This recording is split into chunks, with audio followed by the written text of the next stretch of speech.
સામે રોક લગાવો. ન્યાય આપો ભાઈ, ન્યાય આપો. ભૂમિ માફિયા સામે રોક લગાવો. પ્રશ્નમાં એવું છે કે 3-4 વર્ષથી આ ભૂ માફિયાઓ બધા રેતીની ચોરી કરે છે રાત્રે, અને રાત્રે જો તમે કદાચ વાડીએ જતા હોય તો ડમ્પર સામું હોટલ આવવા દે છે, એટલે જીવના જોખમે હોટલ વાડીએ જવું પડે એમ છે. તો સરકારને અમરેલીની પ્રાંત ઓફિસ, કલેક્ટર ઓફિસ એને કોઈને દેખાતું જ નથી. સરકાર એમ કે છે પ્રતિબંધ છે, અહીંયા ઝોન ઉપર છે, ઝોન છે અમરેલી શેત્રુજી, તો આ રેતી ઉડીને આવે છે.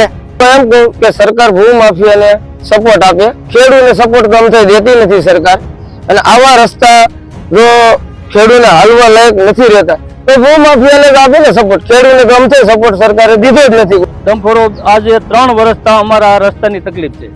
અમરેલી જિલ્લામાં રેતી પર પ્રતિબંધ છે, તેમ છતાં અમરેલીના ગામડાઓમાં થઈ રહી છે ખુલ્લેઆમ રેતી ચોરી. ગાવડકા ગામના ખેડૂતોને પોતાના ખેતરમાં રાત્રિના સમયે જવા માટે જીવના જોખમે જવું પડે છે. અહીં ગાવડકાથી લઈ થોરડી સુધીનો ગાડા માર્ગમાં રેતીના સ્ટોક આવેલા છે. 1 નહીં, 2 નહીં, પરંતુ 5 થી 10 સ્ટોક અહીં રેતીના કરવામાં આવે છે.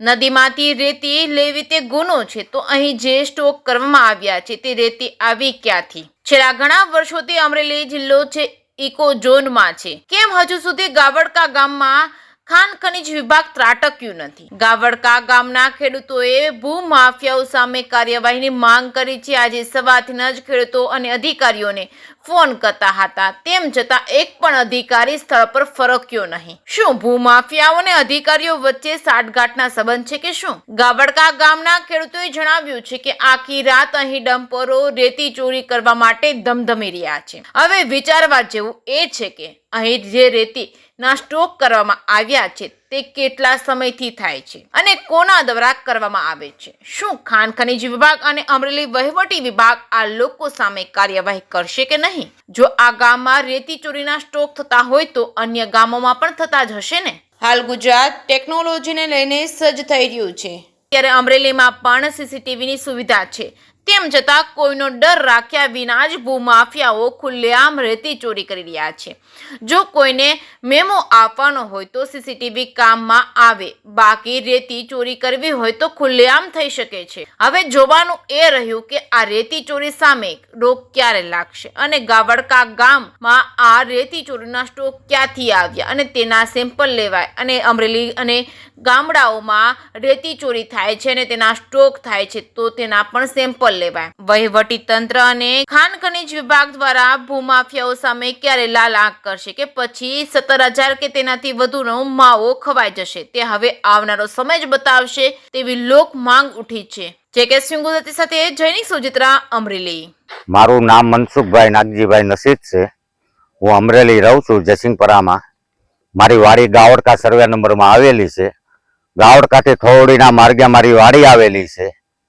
વાડી ઉપર આજે 4 મહિના થાય એવી સમસ્યા છે કે આ ડમ્પર ભૂમાફિયા યાને કે રેતી ચોર એટલા બધા ડમ્પર ચલાવે છે, અને આખો રસ્તો અમારો છે ને પાણા ખાંડ જેવો કરી નાખેલો છે. જો હાલીને ચાલવું હોય ને તો પડી જવાય એવી પોઝિશન છે. નથી સનેડો જાતો, નથી ટ્રેક્ટર જાતું, નથી ગાડું જાતું, નથી મોટરસાયકલ જાતી. તો આની માટે અમારે સરકારને એટલી વિનંતી કરવાની છે કે આ રોડ ઉપર ખનીજ ખાતા વાળા 4 વર્ષ આ ડમ્પર ભરીને નીકળે છે ને રેતી ચોરે છે, તો સરકારને અમરેલીની પ્રાંત ઓફિસ, કલેક્ટર ઓફિસ એને કોઈને દેખાતું જ નથી. સરકાર એમ કે છે પ્રતિબંધ છે, અહીંયા ઝોન ઉપર છે, ઝોન છે અમરેલી શેત્રુજી, તો આ રેતી ઉડીને આવે છે. તમને મીડિયા વાળાને મેં બતાવ્યા રેતીના ઢગલા, તો હું શું અહીં શેત્રુજી આવી ગઈ? અહીંયા કણે ઓછામાં ઓછા 15 સ્ટોક છે. બરાબર, રેતીનો સ્ટોક કેટલો છે? એટલે એક સ્ટોક ઉપર 15, 20 ડમ્પર હશે. બરાબર, રાત આખી ચોરી થાય છે રેતીની, અને અમારો રસ્તો આખો પાણાખાંડ જેવો કરી નાખેલો છે. બરાબર, તો સરકારશ્રીને અમારી એટલી માંગ છે કે આ ભૂમાફિયા અહીંયા બંધ થવા જોઈએ, અમારો રસ્તો રિપેર કરીને સારો થવો જોઈએ. નહીતર હવે ખેડૂત ખેતી કરવાની બંધ કરી દે અને સરકાર પાસે જીવ્યા જાય, બીજું તો હું.